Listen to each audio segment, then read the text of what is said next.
Hello mayam, sigi Japanese matcha tea hai se try tau se angang su kai su loina thakpa yai hai bane. It is 50 serving gram kaya no yam tang. It's like almost 50 gram net worth MRP na 700 at 699 ai tare ne yam tangi thakpa phai na tai mayam sigi matcha tea se kamaina senge do yingmina se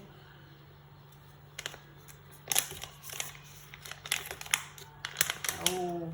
green color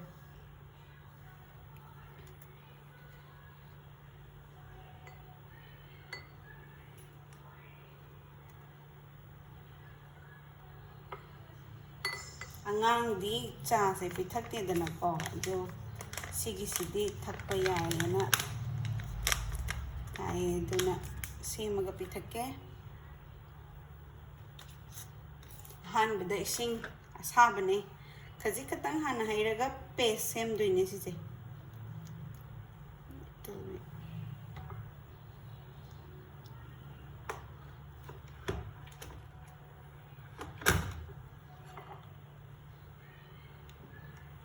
natradi maphon je nangjallaga lam poina lei habaduna hana sing asabada khajitang sumaina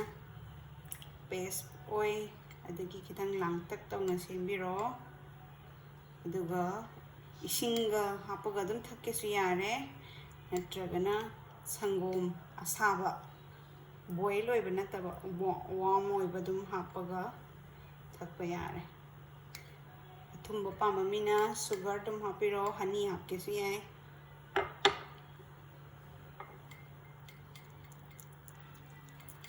kitang yambasina aigi kitang yamdabasina chanu pagi to sumaina sum sema su yai ba lam lehenda na bewani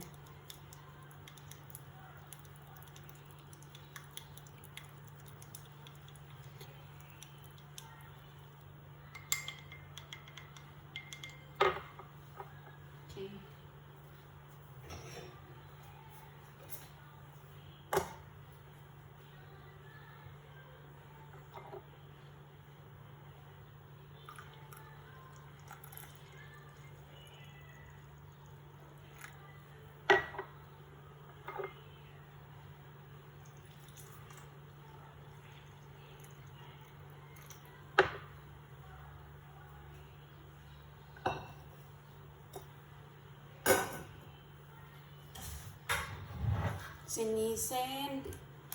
desi gur haina saida phangebo nangai di hapne dudo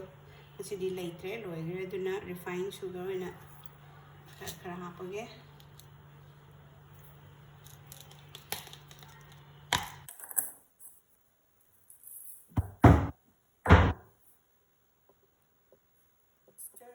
stir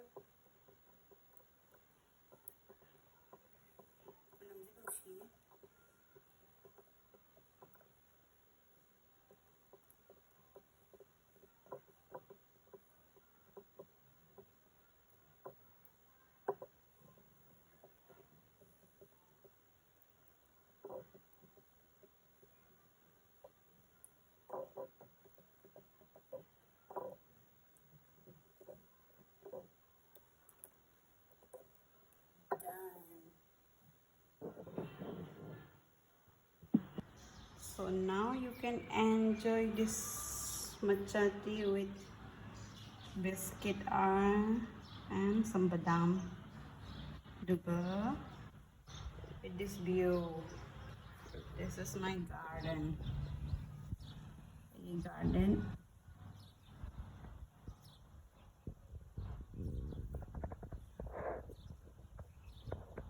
Makan khara hau bane